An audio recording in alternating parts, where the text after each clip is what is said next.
ಸತೀಶ್ ಜಾರಕಿಹೊಳಿ ಅಂತ ಪ್ರಶ್ನೆ ಮಾಡ್ತಿದ್ದಂತೆ ಡಿಕೆಶಿ ಕೆಂಡಾಮಂಡಲ ಆಗ್ಬಿಟ್ರು. ಈ ಲೋಕಲ್ ಡರ್ಟಿ ಪಾಲಿಟಿಕ್ಸ್ ಮಾಡೋದಾದ್ರೆ ನಾನು ಮಾತೇ ಆಡಲ್ಲ ಅಂತ ಹೇಳ್ಬಿಟ್ರು. ಸತೀಶ್ ಜಾರಕಿಹೊಳಿ ಅವರ ಹೆಸರನ್ನ ಹೇಳ್ತಾ ಪ್ರಶ್ನೆ ಮಾಡ್ತಿದ್ದಂತೆ ಡಿಕೆಶಿ ಸಿಟ್ಟಿಗೆದ್ರು. ಈ ಲೋಕಲ್ ಡರ್ಟಿ ಪಾಲಿಟಿಕ್ಸ್ ಮಾಡೋದಾದ್ರೆ ನಾನು ಮಾತಾಡೋದಿಲ್ಲ, ನಾನಿದಕ್ಕೆ ಉತ್ತರ ಕೊಡಲ್ಲ, ಬರೋದು ಇಲ್ಲ ಅಂತ ಡಿಕೆ ಶಿವಕುಮಾರ್ ಹೇಳಿದ್ದಾರೆ. ಯಾವ ಬಂಡಾಯನೂ ಇಲ್ಲ, ಯಾರ ಜೊತೆಗೆ ಭಿನ್ನಾಭಿಪ್ರಾಯನೂ ಇಲ್ಲ, ನನಗೆ ಪೊಲಿಟಿಕಲ್ ಡಿಫರೆನ್ಸ್, ಪರ್ಸನಲ್ ಭಿನ್ನಾಭಿಪ್ರಾಯ ಯಾವುದೂ ಕೂಡ ಇಲ್ಲ. ಅಧ್ಯಕ್ಷ ಸ್ಥಾನದಲ್ಲಿದ್ದೇನೆ, ಎಲ್ಲರೂ ಒಂದೇ, ನನಗೆ ಕಣ್ಣು ಕಿವಿ ಸಮನಾಗಿ ನೋಡುತ್ತೆ. ನಾನು ದೊಡ್ಡ ಸ್ಥಾನದಲ್ಲಿದ್ದೇನೆ, ನನ್ನ ಕಣ್ಣಲ್ಲಿ ಎಲ್ಲರೂ ಕೂಡ ಒಂದೇ. ನಾನುಂಟು, ಹೈಕಮಾಂಡ್ ಉಂಟು, ಪಕ್ಷ ಉಂಟು ಅಂತ ಡಿಸಿಎಂ ಡಿಕೆಶಿ ಖಡಕ್ ಆಗಿ ಹೇಳಿದ್ದಾರೆ.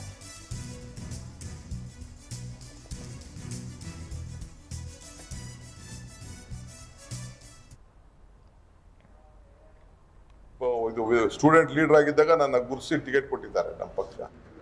ಎಲ್ಲರಿಗೂ ಕೂಡ ನಾನೇ ಅವ್ರಿಗೆ ತಲೆ ಬಾಗಿಸಿ ಅವ್ರ ಸರ್ವಿಸ್ ಮಾಡ್ತೀನಿ. ನನಗೆ ಪಾರ್ಟಿ ಇಸ್ ಇಂಪಾರ್ಟೆಂಟ್.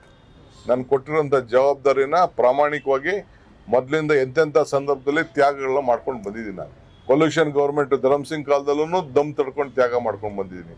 ಸಿದ್ದರಾಮಯ್ಯನವ್ರ ಹಿಂದೆ ಗೌರ್ಮೆಂಟಲ್ಲೂ ತ್ಯಾಗ ಮಾಡ್ಕೊಂಡು ಬಂದಿದ್ದೀನಿ. ಸೊ ಅದರಿಂದ ನನಗೆ ಪಾರ್ಟಿ ಇಸ್ ಇಂಪಾರ್ಟೆಂಟ್. ನನ್ನ ಕಣ್ಣು, ನನ್ನ ಕಿವಿ ಎಲ್ಲರೂ ಕೂಡ ಸರಿಸಮಾನವಾಗಿ ತೆಗೆದುಕೊಂಡು ಹೋಗ್ಬೇಕಾದ ನನ್ನ ಡ್ಯೂಟಿ. ಅದನ್ನು ಮಾಡ್ತೀನಿ. ಸುಮ್ಮನೆ ನೀವು ಸುಳ್ಳೆಲ್ಲ ಯಾರೋ ಹೇಳಿದ್ದು, ಯಾರೋ ಇದು ಬಂಡಾಯ, ಅವ್ರ ಭೇಟಿಯಾಗೋಯ್ತು, ಇವ್ರ ಭೇಟಿ, ನನಗೆ ಯಾವೊಂದು ಬಂಡಾಯನೂ ಇಲ್ಲ, ಏನಿಲ್ಲ. ನಾನು ಪಕ್ಷ ಉಂಟು, ನಮ್ಮ ಹೈಕಮಾಂಡ್ ಏನು ಉಂಟು, ನಮ್ಮ ಕಾರ್ಯಕರ್ತರನ್ನು ರಕ್ಷಣೆ ಮಾಡೋದು, ಪಕ್ಷನ ಉಳಿಸೋದು, ಸರ್ಕಾರನ ಭದ್ರವಾಗಿಡೋದು, ಇಷ್ಟೇ ನನ್ನ ಡ್ಯೂಟಿ. ಅದು ಬಿಟ್ಟರೆ ಬೇರೆ ಇನ್ನೇನು ಡ್ಯೂಟಿ ಇಲ್ಲ. ಮಿಕ್ಕಿದ ಯಾವುದಕ್ಕೂ ನನ್ನ ಹೆಸರು ನೀವು ಉಪಯೋಗಿಸ್ಕೊಳಕ್ ಹೋಗ್ಬೇಡಿ. ನನಗೆ ಯಾರ ಜೊತೆನೂ ಭಿನ್ನಾಭಿಪ್ರಾಯ ಇಲ್ಲ. ನನ್ನ